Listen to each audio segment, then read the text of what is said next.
అల్లు అర్జున్ ఫ్యాన్స్‌తో పాటు total India సినీ fans ఎదురు చూస్తున్న మూవీ 'పుష్ప 2'. ఈ చిత్రం ట్రైలర్ తాజాగా విడుదలైంది. బీహార్‌లోని పాట్నా వేదికగా ట్రైలర్‌ను రిలీజ్ చేశారు. 2 నిమిషాల 44 సెకండ్ల నిడివితో విడుదలైన ఈ ట్రైలర్ అభిమానుల అంచనాలకు మించి ఉండడంతో సోషల్ మీడియాలో రికార్డులు సృష్టిస్తుంది. ట్రైలర్ చూసిన అభిమానులు సినిమా ఓ రేంజ్‌లో ఉంటుందని తెగ కామెంట్స్ చేసేస్తున్నారు. దీంతో ట్రైలర్ విడుదలైన కొద్దిసేపటికే 40,000 మిలియన్ వ్యూస్‌ను దాటేసింది.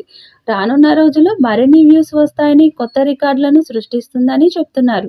యూట్యూబ్‌లో 40 మిలియన్లకు పైగా రియల్ టైమ్ వ్యూస్‌తో ఏకంగా 1.4 మిలియన్ లైక్స్ సాధించింది.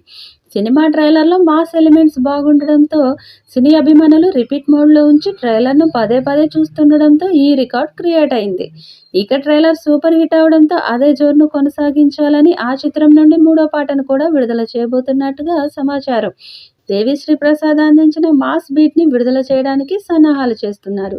ఈ పాటలో అల్లు అర్జున్ డ్యాన్స్ ఇరగదీసినట్టు సమాచారం. ఈ వారమే ఈ పాట కూడా విడుదల కానుంది. ట్రైలర్లో Allu Arjun visuals, action scenes, dialogues ఫ్యాన్స్‌కి గూస్ బంప్స్ తెప్పిస్తున్నాయి.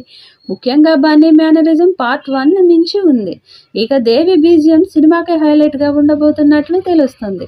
ట్రైలర్ చూస్తుంటే బన్నీ బాక్సాఫీస్ వద్ద పక్కా 1000 కోట్లు కొల్లగొట్టడం ఖాయం అన్నట్లుగా అర్థమవుతుంది. పాన్ ఇండియా సినిమా అన్నాక అందులో ఉండే ప్రతి పాత్రకు ఎంతో కొంత ఇంపార్టెన్స్ ఉంటుంది. అందులోనూ విలన్‌గా కనిపించే వారిపై మూవీ లవర్స్‌కి ప్రత్యేకమైన ఆసక్తి ఉంటుంది. అలా తాజాగా అల్లు అర్జున్ హీరోగా నటిస్తున్న 'పుష్ప 2' మూవీ నుంచి రిలీజ్ అయిన ట్రైలర్‌లో కూడా అరగుండు వ్యక్తి అందరి దృష్టిని ఆకర్షించాడు. ఈ షాట్ వైరల్‌గా మారింది. అది చూడడానికి జాతర సీన్‌లా అనిపిస్తుంది. నుదుట బొట్లు, మెడలో చెప్పుల దండతో ఉన్న ఆ వ్యక్తి ముఖంలో విలనిజం కొట్టొచ్చినట్టు కనిపిస్తుంది.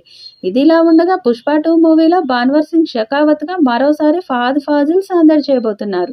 ఇక హీరోయిన్‌గా రష్మిక మందన కంటిన్యూ అవుతుంది. ఫస్ట్ పార్ట్‌లో కేవలం ఇండియాకి పరిమితమైన ఈ ఎర్రచందనం స్మగ్లింగ్ ఇప్పుడు ఖండాంతరాలు దాటి ప్రపంచవ్యాప్తంగా పుష్పరాజ్ పేరును మార్మోగించబోతున్నట్టు ట్రైలర్‌లోనే చెప్పేశారు.